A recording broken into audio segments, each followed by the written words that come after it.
rápida de la importancia que tiene esta herramienta como una herramienta de producción, ¿no? El censo educativo es un proceso que se recoge todos los años y abarca a tanto instituciones públicas como privadas a nivel nacional. Con esta información se da a conocer las características más importantes de la actividad educativa. No tiene ningún fin fiscalizador el censo educativo. La intención es hacer visible, digamos, la información que genera evidencia respecto a las condiciones en las cuales se desarrollan las actividades de enseñanza-aprendizaje en los servicios educativos de todos los niveles y modalidades.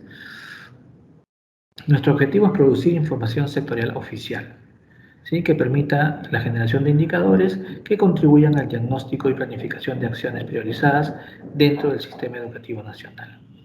Y, como les decía, poner a disposición de los tomadores de decisiones evidencias que se generan a partir del procesamiento de datos que los mismos directores producen, ¿no? El censo educativo es una actividad de autoempadronamiento, es decir, el director se censa a sí mismo y remite la información vía web para que aquí a nivel central podamos consolidar y empezar a generar indicadores útiles para el sector.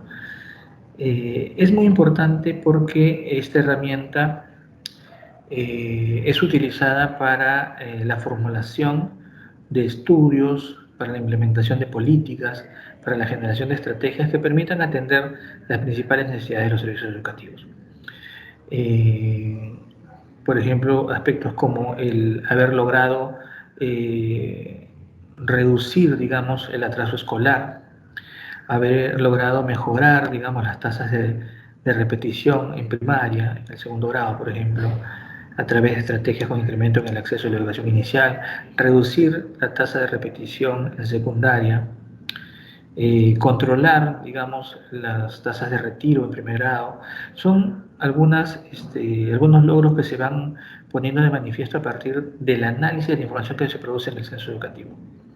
Poder atender adecuadamente con kits de higiene a los locales educativos que cuentan con algún tipo de abastecimiento de agua, o dotarlos de algún tipo de abastecimiento a través de cisternas o pozos de agua. Es importante, por eso la información que se produce en este censo es riquísima y extremadamente útil, pero tenemos que darle el interés debido, la preocupación adecuada y ser puntuales y bien cautelosos como reportamos la información. Es cierto que hay algunos formatos censales más complicados que otros, por ejemplo la ficha de infraestructura educativa que van a ver luego de esta presentación, que es la de locales educativos, es un poquito más compleja, pero es muy muy útil porque esta ficha es la que va a facilitar la información para la evaluación de la reducción de brechas en infraestructura, temas de conectividad, temas de dotación de servicios básicos, ¿no? Son cosas que consumen insumos desde el censo educativo. Nosotros estamos amparados normativamente a partir de nuestro ROF, que en el artículo 39 indica que la unidad estadística tiene entre sus funciones la de diseñar y aplicar instrumentos censales y muestrales de recolección de información cuantitativa, cualitativa y georreferenciada del sistema educativo que sean relevantes para los procesos de investigación, planeamiento, evaluación y monitoreo del sector. Y luego tenemos ya la especificidad del censo educativo en sí dentro de la Directiva 017 del 2013, que se aprueba con Resolución Ministerial 0250 sobre orientaciones para la provisión, procesamiento, producción, análisis y difusión de la información estadística del sector educación. Es así que el primer censo educativo, en ese entonces denominado censo escolar, se realiza en el año 93. Luego hay un espacio temporal donde no se realizan censos y es a partir del 2018, de 1998 hasta la fecha que se realiza el censo educativo anual, a excepción del año 2003, pero lo venimos desarrollando de manera anual con la finalidad de poder medir el comportamiento de las variables que se estudian en el censo. ¿Por qué, Alfredo, tenemos que hacer un censo educativo anual? Y, por ejemplo, los censos de población son cada 5 o cada 10 años.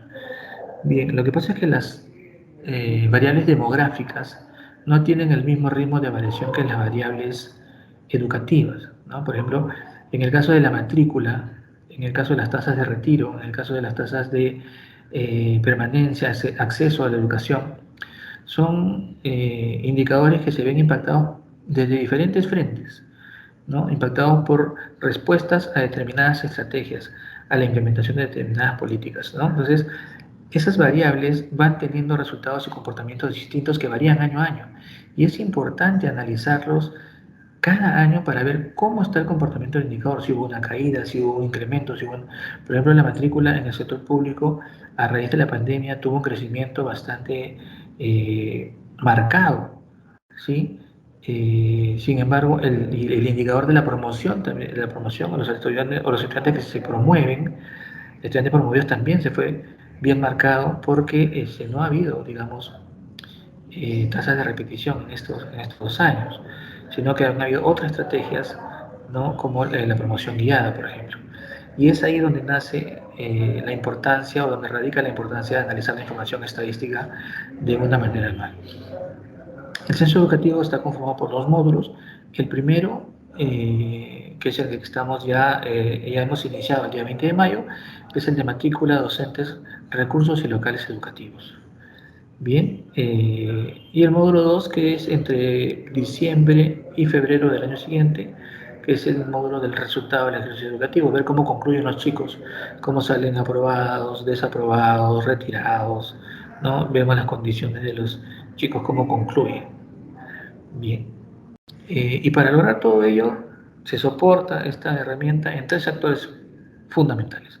El primer actor es la institución educativa representada por su director, que es el encargado de consolidar, registrar y remitir la información que él mismo acopia en su institución educativa.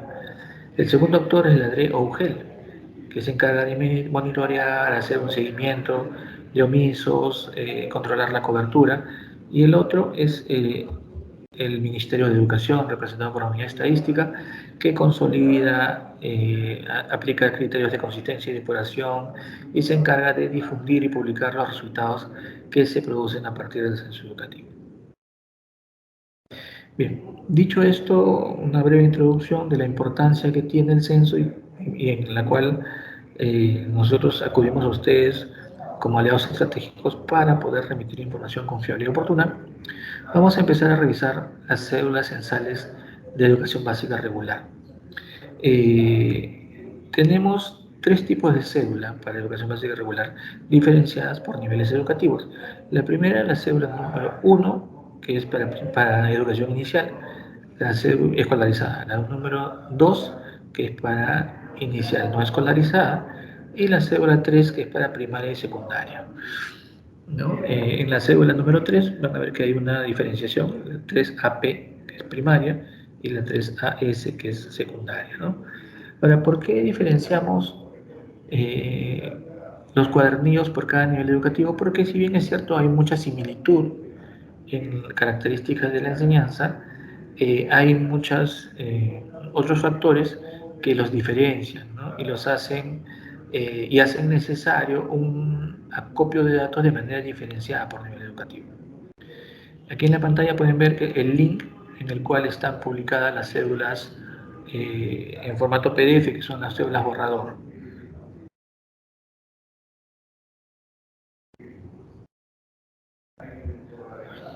Bien. Ahora, en general, las cédulas de este primer módulo del censo educativo están conformadas por secciones muy similares y por preguntas ya diferenciadas dentro de cada sección.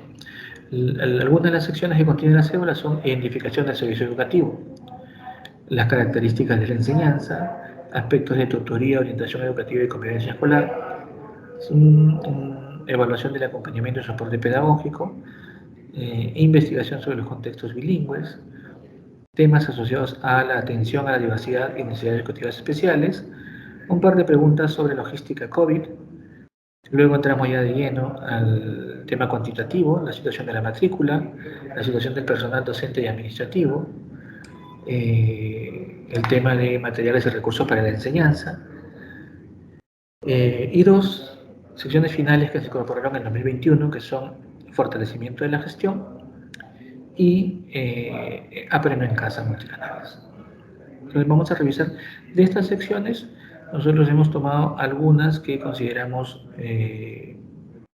representativas, digamos, para poderles mostrar a ustedes primero cómo son los tipos de preguntas que se formulan en las fichas, cómo deberíamos atenderlas, y luego en algunas secciones, como la de docentes, por ejemplo, vamos a hacer una pausa, vamos a hacer una revisión más precisa, porque ahí de repente es donde hemos encontrado algunos aspectos que hay que corregir o que ajustar para que la calidad de la información sea más óptima. Bien.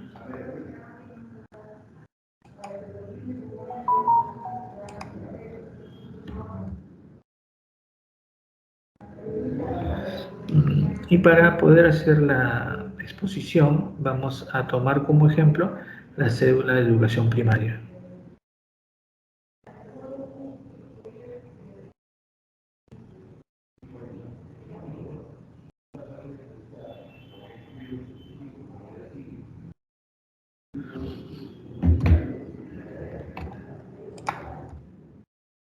Dentro de la cédula de primaria vamos a ir revisando algunas de las preguntas. Tenemos varios tipos de preguntas dentro de las fichas censales.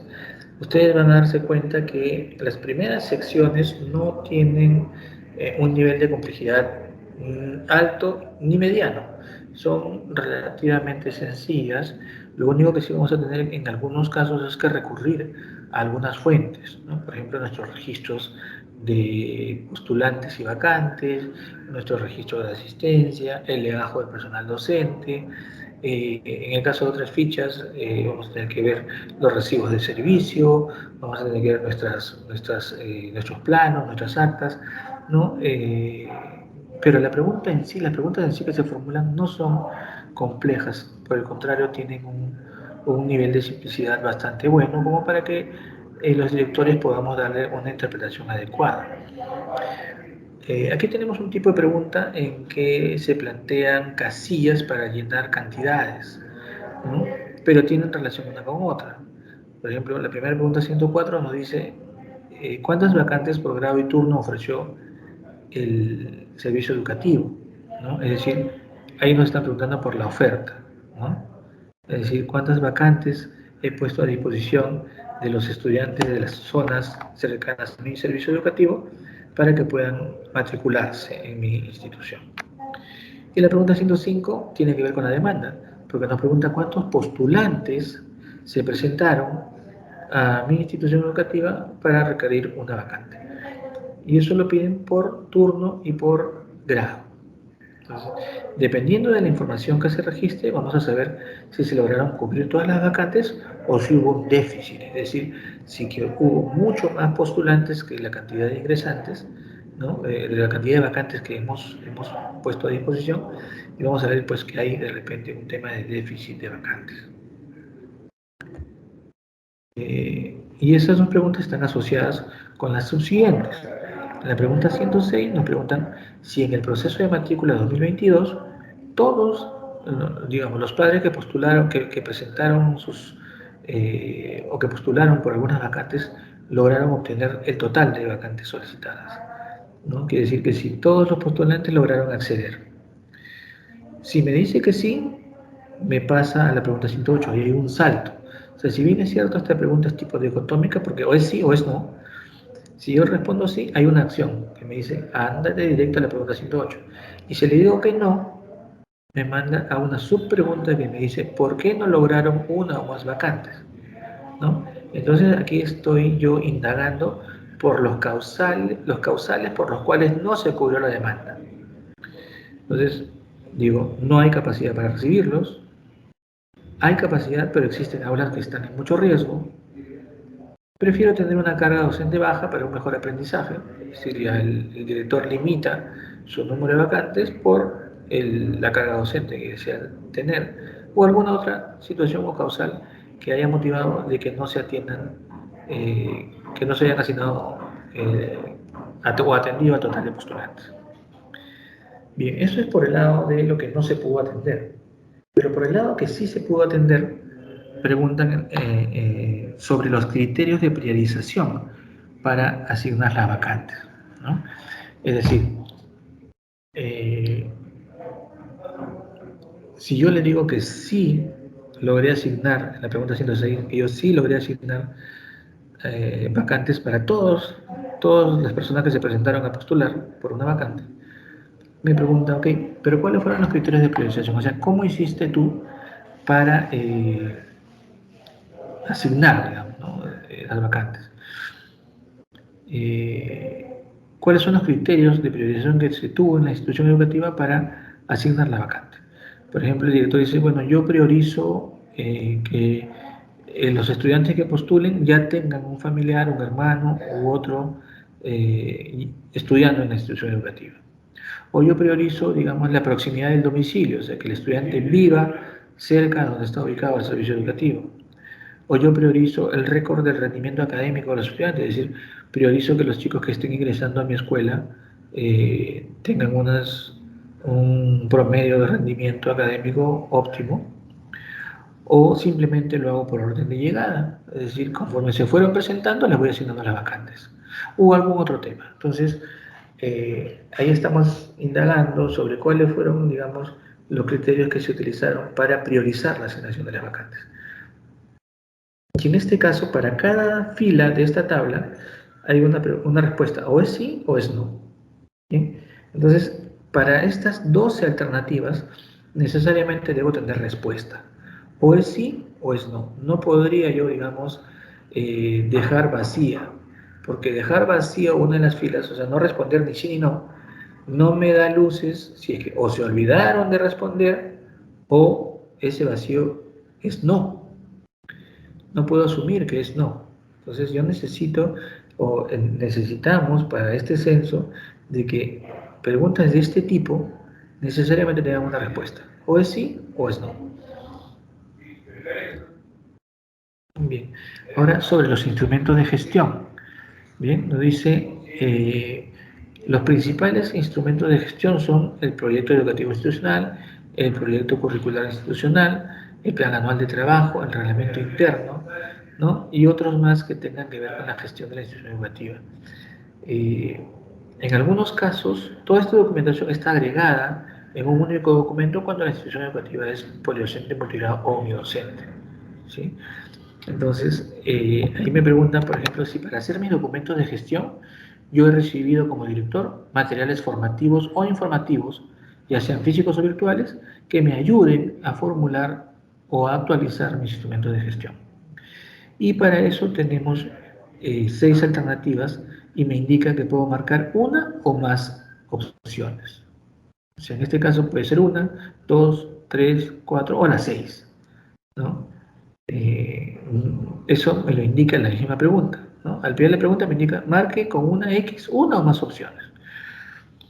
Bien, luego nos preguntan si tenemos, si se ha elaborado el Plan Anual de Trabajo 2022, y si es sí, tenemos una subpregunta que nos dice si se han incorporado actividades anuales del Plan TOESE, ¿sí? Estructura de Orientación Educativa, dentro del Plan Anual de Trabajo. Entonces, aquí ¿no? Se van dando cuenta cómo tenemos, o sea, si bien es cierto, hay hay una cierta cantidad de preguntas, pero no hay una complejidad ni mediana ni alta para poder atender las preguntas que se formulan en los formatos censales. Aquí tenemos otras que nos habla sobre tutoría de orientación educativa y nos pregunta sobre los temas que han sido priorizados en los planes tutoriales de aula. ¿Sí? Ahí tenemos que declarar cuáles son los temas que han sido priorizados para los planes tutoriales de aula. Y de esos priorizados, cuáles han recibido asistencia técnica. Nótese que tenemos en esa lista a 20 temas que podrían haber sido priorizados, ¿no? Son 20 temas que podrían haber sido priorizados. Entonces, la primera pregunta de esta tabla me dice, ¿ha sido priorizado? ¿Sí o no? En este caso, tenemos que atender todas las filas. Para cada una de esas alternativas, o debe ser sí o debe ser no, porque o bien fue priorizado o bien no fue priorizado. Y luego que ya he atendido todas las filas de esta primera pregunta, para el caso de la segunda pregunta que dice, ¿ha recibido asistencia técnica? Esa solo la atienden aquellos que respondieron que sí habían sido priorizados. Entonces, yo atiendo la primera pregunta, ¿ha sido priorizado? Sí o no para todos. Y si ha recibido asistencia técnica, solamente es para los temas que fueron priorizados. Los que no, no tienen que responder a la segunda pregunta. ¿Sí? Y eso está marcado en la misma ficha censal. Luego hay una sección sobre situación del personal y estado de denuncias, ¿no? Aquí el Minedu trata de indagar si es que los directores hacen uso de herramientas de consulta pública como el Registro Nacional de Sanciones contra Servidores Civiles, el RNSSC, ¿sí? Que contiene información de personas condenadas por delitos señalados en la Ley 29988, que establece medidas extraordinarias para el personal docente y administrativo de instituciones educativas públicas y privadas que hayan estado implicados en delitos de terrorismo, apología del terrorismo, delitos de violación de libertad sexual y delitos de tráfico de drogas, ¿no? Entonces, aquí no es que debamos ocultar cierto tipo de información, porque el censo no va a remitir información con fines de algún tipo de medida correctiva o sancionadora. Solamente es un tema informativo que se expresa a nivel de cantidades. ¿Cuántos casos hay? ¿Cuántos casos hay por región? Pero no se individualiza ni se personaliza el dato, para nada. Bien, luego hay algunas preguntas sobre las acciones de voluntariado, ¿no? ¿Qué es el voluntariado? ¿No? El voluntariado fue una estrategia que implementa el Ministerio de Educación con la finalidad de contribuir a la recuperación de los aprendizajes de los estudiantes de primaria y secundaria, ¿no? Hemos tenido un contexto pandémico, los chicos han estado en una educación virtual y queremos recuperar los aprendizajes. Necesitamos la participación de toda la comunidad educativa y es ahí que se genera la estrategia del voluntariado. Este voluntariado tiene 4 líneas de acción. Una, apoyar a los estudiantes para la recuperación de los aprendizajes. 2, brindar mayor atención a los estudiantes de la promoción, o sea, que están a punto de egresar. 3, mejorar la estrategia Somos Familia. Y 4, acelerar la estrategia de reinserción y continuidad educativa.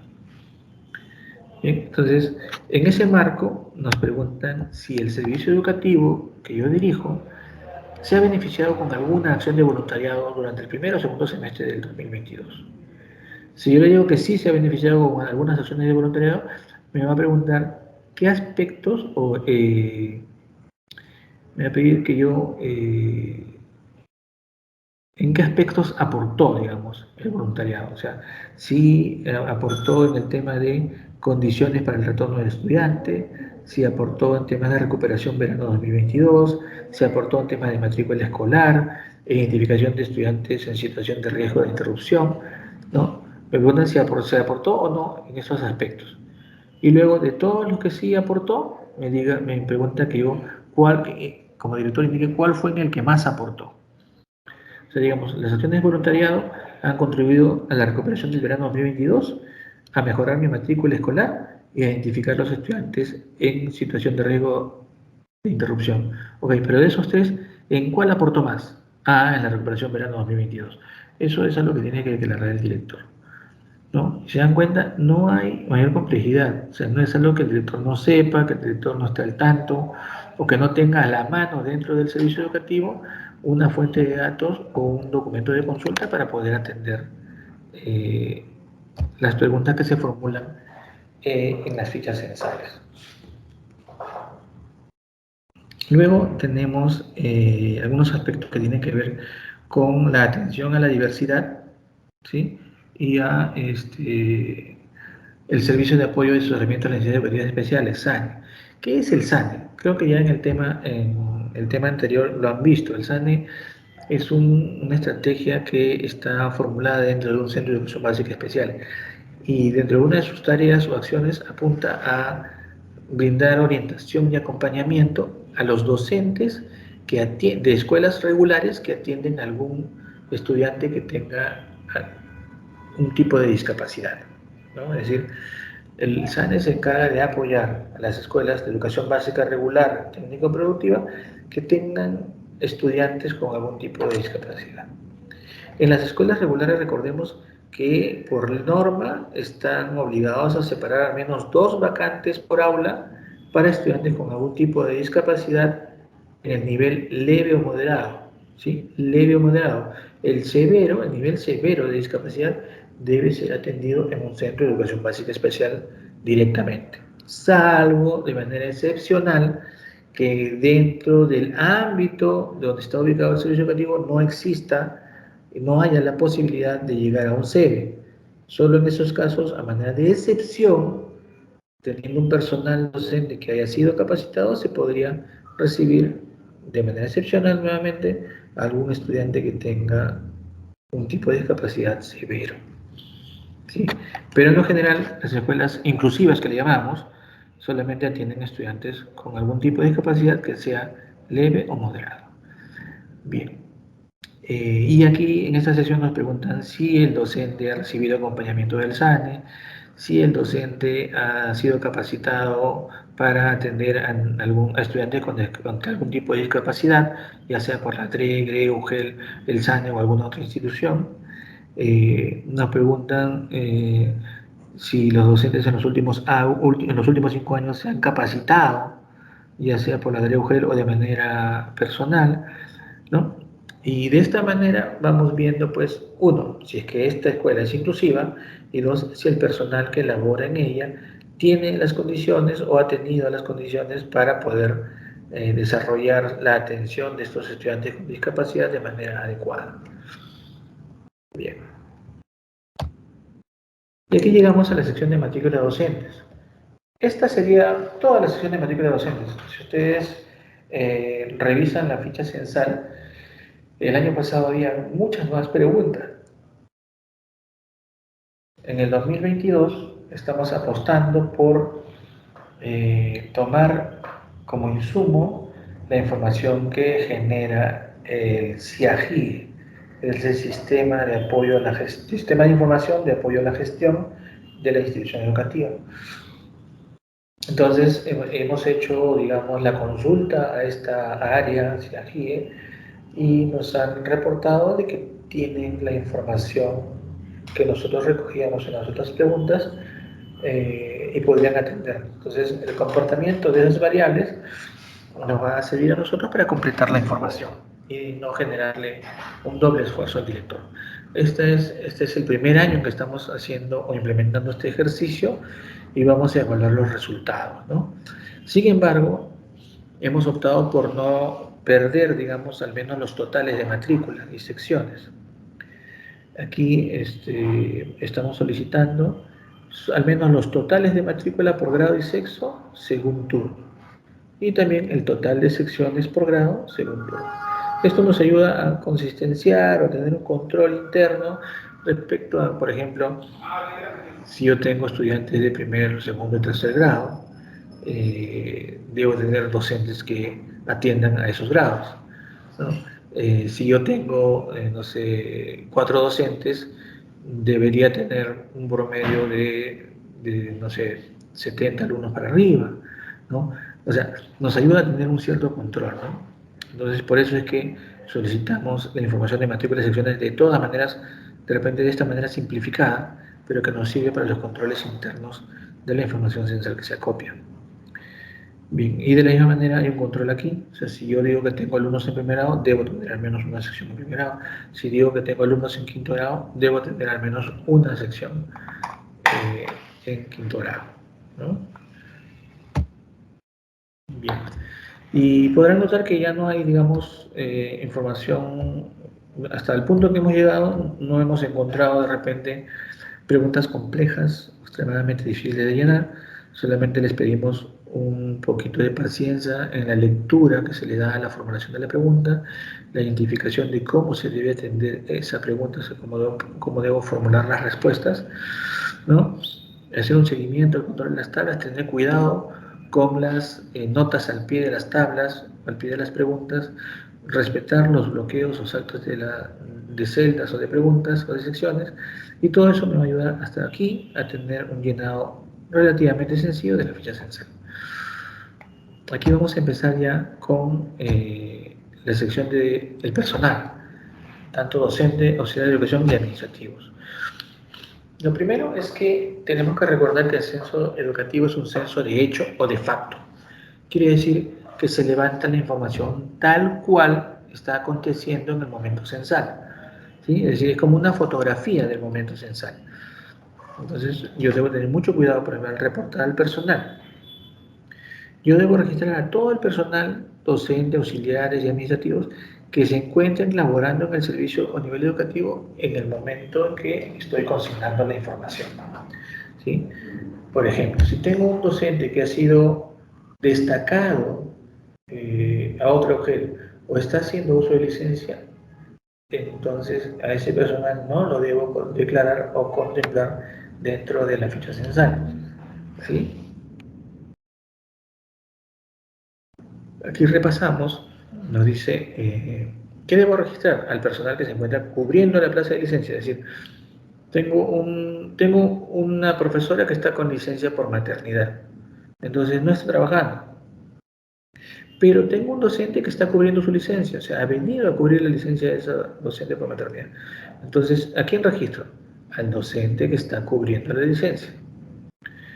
Luego me dicen, tengo personal que se ha destacado a otro de UGEL. O sea, ya no está acá, pero sí estaba en mi CAP, pero lo destacaron a la UGEL. Entonces, ese docente no se declara en el censo. ¿Sí?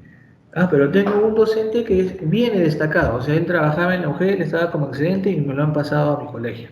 Ahora trabaja conmigo, es un docente, en este caso es, digamos, un docente destacado de otra y que viene destacado desde otra y en ese caso sí lo considero.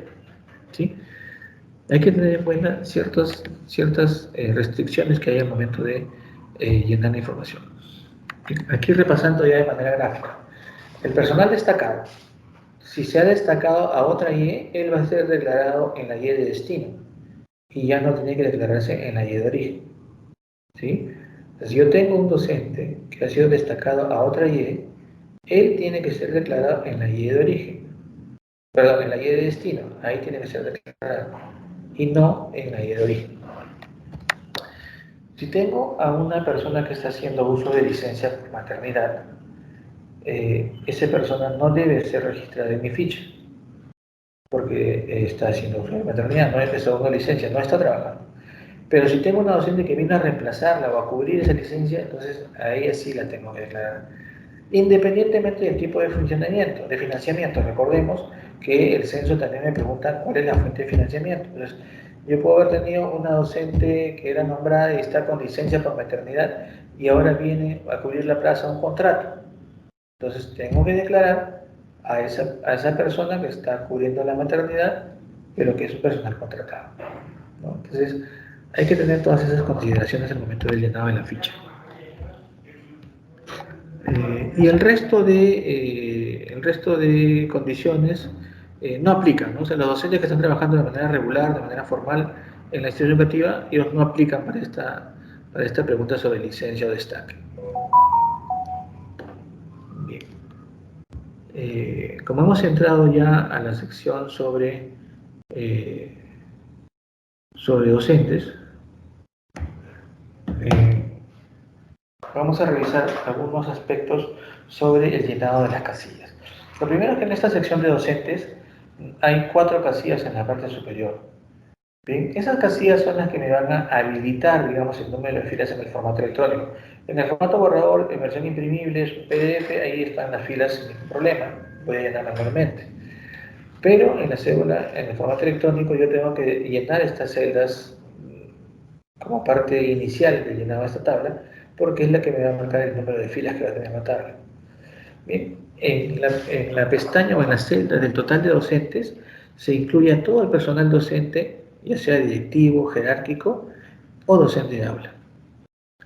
Y no debo considerar en esta casilla a los auxiliares de educación porque ellos tienen una casilla independiente, ¿no? Que está un poquito más a la derecha.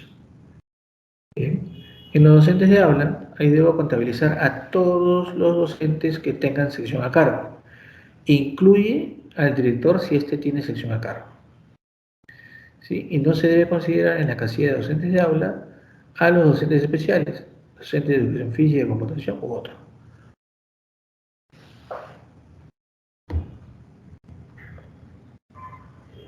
Luego, en la celda auxiliar de educación, me queda claro, va el auxiliar de educación, y en el caso de la celda del personal administrativo, ahí se incluye tanto el personal administrativo profesional como no profesional. Entre el personal administrativo profesional está el psicólogo, el asistente social, ¿no? Que son profesionales. Y en el no profesional está pues el personal de servicio de cocina, personal de servicio de conserje, ¿no? Todo el personal de servicio u otros que tengan que ver como personal administrativo no profesional. Y para eso se sugiere que en el caso de la cédula primaria se revise el detalle en la tabla 321 sobre función o cargo de administrativos. Bien, vamos a reforzar eso en la siguiente imagen, ¿no? Ustedes podrán notar que luego de esas casillas con los totales de docentes, docente de aula, auxiliares y administrativos, nos preguntan por el apellido paterno, materno y nombre del personal. Bien, es importante que consignen el apellido paterno, materno y nombre, porque eso, sumado al número de DNI, nos va a ayudar a nosotros a validarlo con RENIEC. ¿Pero para qué lo quieren validar con RENIEC? Solamente para saber que la información que está ingresada en nuestra base de datos es fidedigna. Eh, es importante recordar que el censo no tiene ningún fin fiscalizador. Es por ello que los datos personales están resguardados bajo la normativa de protección de datos personales y no se publica. Esta información nominal de docentes no se publica de manera nominal, pasan a ser agregados. Lo que publicamos es número de docentes por gestión, número de docentes por sexo, número de docentes por condición laboral, número de docentes por jornada laboral, rango de edad de los docentes. O sea, no se publica ninguna tabla nominal, solamente se presentan tablas agregadas. Sin embargo, esta información que está protegida por la normativa de protección de datos personales, sí nos es útil a nivel nominal para hacer cruces de información. Por ejemplo, ver si todo el personal docente, administrativo, nombrado o contratado ya está vacunado. Y eso lo hacemos cruzando nuestra información con el Ministerio de Salud, por ejemplo, con el MINSA, ¿no? Si queremos identificar cuáles son los docentes que tienen o que dominan una lengua originaria para que ellos pasen por una etapa de reforzamiento o fortalecimiento de sus capacidades para convertirse en un aliado EIB, por ejemplo. También nos ayuda eso, porque en los planes de fortalecimiento de capacidades, por ejemplo, se nos pide poder identificar algunas características a nivel nominal del docente, ¿sí? Pero esa información no se socializa a menos que se firme un acuerdo de confidencialidad, es decir, que la otra área usuaria, que tiene que ser del Minedu, firme un acuerdo de confidencialidad con la unidad estadística de que no va a difundir ni a darle un uso que no sea el uso por el cual está solicitando la información. Entonces, y no la pasamos a SUNAT, ese tipo de cosas. O sea, tenemos mucho cuidado porque estamos amparados por ley para proteger los datos. Lo que queremos es, uno, que el director se beneficie sabiendo de qué persona está llenando el dato en cada fila y luego nosotros podemos tener información validada con RENIEC y que sea útil para el beneficio mismo de los docentes. Bien, aquí es importante recordar que el número de DNI debe corresponder al nombre del personal del que se está reportando el dato en cada fila, ¿sí? Y se debe evitar la duplicidad, ¿no? Hemos encontrado algunos casos en que todos los docentes aparece solo el apellido y en el número de DNI es el mismo DNI para todos. Seguramente el director o la persona que hizo el llenado de la cédula se acordaba los apellidos de las personas, pero no sabía su DNI y le puso el mismo DNI, no sabemos si es de él o del director, pero ese tipo de cosas hemos encontrado. Y esa información, si bien me sirve a nivel cuantitativo, porque ok, sé cuántos docentes hay, sé cuántos, sí sé cuántos, pero no sé quiénes. Entonces va a haber puntos o aspectos en que no se va a poder utilizar esa información de manera estratégica. Hay que tener cuidado cuando se llenan los datos. Luego hay un tema sobre lenguas, lengua materna versus lengua digital. La lengua materna se refiere a la lengua en la que aprendieron a hablar. Esa es la lengua materna. Y luego la lengua originaria se refiere que puede coincidir con su lengua materna, porque digamos, yo aprendí a hablar en quechua de niño, esa es mi lengua materna. Ahora hablo castellano, pero mi lengua originaria, también como lo domino, coincide con mi lengua materna, ¿no? O él podría haber aprendido después la lengua originaria, ya sea de manera autodidacta o por estudios. Entonces hay que diferenciar. O sea, la lengua materna es la lengua en la que aprendieron a hablar y la lengua originaria puede coincidir con la lengua materna o podría ser otras lenguas que eh, se pudieron aprender de manera autodidacta o por estudios. Luego el tipo de personal. Hay que tener en cuenta que hay tres tipos de personal para llenar aquí, ¿no? Yo voy llenando en cada fila una persona que trabaja dentro del servicio educativo y dentro del tipo de personal tengo que decirle, "Ok, un momentito, tú eres docente, tú eres administrativo y tú eres auxiliar de educación, ¿no?". Y esta fila 303 del tipo de personal guarda relación con la fila 321 que es función o cargo, ¿no? Es decir, eh, si yo digo que soy docente, mi tipo de personal es docente, yo debo escoger una función o cargo dentro del rubro de docentes que está en la pregunta 321. Si yo digo que soy administrativo, debo, cuando llegue a la pregunta 321, escoger cuál es la alternativa que se acoge a mi función o cargo, ¿sí? Entonces, el tipo de personal declarado debe guardar relación con la función o cargo que se vaya a consignar más adelante. Luego tenemos ya en esta misma sección docentes un detalle sobre las áreas curriculares que atienden, si es que tienen sección a cargo, y qué grados atienden, ¿no? En este caso, aquí hay una matriz cruzada, o sea, pedimos por área curricular que atiende y qué grados atiende, pero eso es solamente para el nivel secundario, ¿no? Porque los docentes de secundaria son por horas, es decir, yo puedo estar atendiendo unas horas el área de ciencias sociales en primer y segundo grado de secundaria y luego algunas horas también para tercero y cuarto grado sobre el desarrollo personal y ciudadanía y cívica, ¿no? Entonces, en este caso, secundaria sí, vamos a necesitar que llenen la información de manera más desagregada cuando se les pregunta si tiene secciones de cargo. La contraparte, en nivel primaria, como el tratamiento son con docentes que generalmente son tutores y que hacen y que manejan todas las, o la mayoría de las asignaturas, en este caso la pregunta para ellos solamente será área curricular que atiende y otras columnas que digan sobre grados atendidos, ¿no? A diferencia de la secundaria, que es la única que tiene este tipo de formulación de pregunta. Luego tenemos rubros sobre certificación de inglés y docentes que dominen alguna lengua originaria, y luego docentes que atienden a estudiantes con necesidades educativas especiales, ¿no? Bien, recordemos primero el tema sobre la certificación de inglés. Nos preguntan si el docente o el personal del cual estamos reportando el dato tiene algún conocimiento de inglés, ¿no? Si habla, lee, escribe o no sabe, ¿no? Eh, si está certificado de inglés, si no tiene o si tiene, nos preguntan si es nacional o internacional su certificado. Finalmente nos preguntan si el docente enseña inglés. Y para el tema de atención a la diversidad, digamos, nos preguntan si el docente atiende a estudiantes que tengan necesidades educativas especiales, ¿sí? Y para que podamos decir que el docente atiende a algún tipo, algún estudiante con necesidad educativa especial, debemos seguir, digamos, el procedimiento por el cual el SANE nos recomienda identificarlo, ¿no?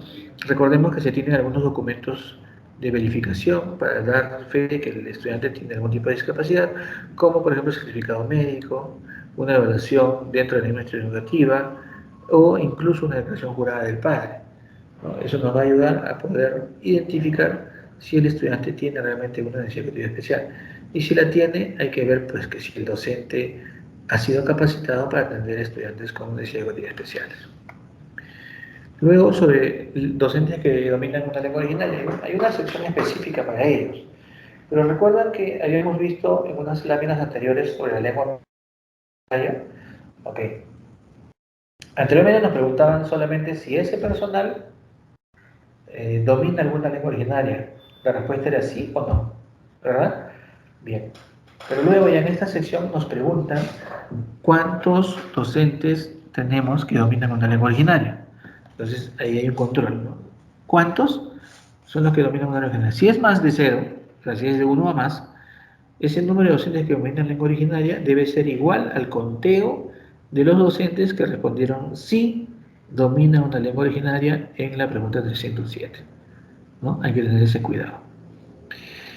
Una vez que tenemos ese cuidado, pasamos a la tablita y ahí vamos a llenar la información, muy similar a la anterior, sobre los docentes que dominen alguna lengua originaria. Bien, ahora vamos a repasar, hasta ahí vamos revisando, digamos, la parte más compleja de lo que es la sección de docentes sección de personal docente o administrativo de la IE. Ahora vamos a ver otras secciones de la cédula censal. Bien, aquí tenemos una sección sobre recursos disponibles para la enseñanza. ¿Sí? Aquí indagan sobre aspectos de Internet, seguridad e implementación. Bien, preguntan sobre el acceso a Internet, ¿no? Si hay acceso a Internet en el servicio educativo, o sea, en la institución educativa tengo acceso a Internet. Los estudiantes acceden, el personal directivo accede, el personal docente accede, el personal administrativo accede, tiene acceso a Internet en la institución educativa. Si la respuesta es sí, nos preguntan sí todos, sí algunos, sí la mayoría o ninguno, ¿no? Lo mismo nos preguntan sobre el acceso a Internet en nuestro domicilio. Si los estudiantes tienen acceso a Internet en su domicilio, todos, la mayoría, algunos, ninguno. Si el personal directivo, docente o administrativo tienen acceso a Internet, todos, la mayoría, algunos o ninguno, ¿no? Y finalmente preguntan sobre si tiene o cuentan con PC o laptop en su domicilio, ¿no? Entonces, aquí estas preguntas están relacionadas a la indagación de condiciones bajo las que el servicio educativo lograría un adecuado aprovechamiento de la educación virtual. ¿Sí? Bien. Es toda una sección, pero si ustedes pueden observar, son preguntas que no son muy complejas si ya nos hemos familiarizado con las tablas, ¿no? Podemos ver que, por ejemplo, nos dicen, para la elaboración de clases virtuales para los estudiantes, ¿cuál es el nivel de uso de las herramientas o plataformas tecnológicas que se han usado para eso? Es decir, ¿cuáles son las plataformas o herramientas tecnológicas que utilizamos con mayor frecuencia para la elaboración de las clases virtuales? Ahí está el Moodle, el Canvas, el Zoom, el Meet, el Teams, ¿no? Y nos preguntan sobre el nivel de uso de esas herramientas, ¿no? El nivel de uso, digamos, el nivel de uso de los docentes, ¿no? Todos los docentes las usan, la mayoría de los docentes las usan, algunos docentes lo usan o ninguno, ¿no? Para cada una de esas herramientas hay que responder. Otra sección es la de fortalecimiento de la gestión. Ahí repasamos sobre componentes de infraestructura, aprendizajes, docentes, gestión, ¿no? Se indaga sobre el nivel de apoyo o intervención que hay desde los gobiernos locales o distritales para lograr un fortalecimiento de la gestión en la Secretaría.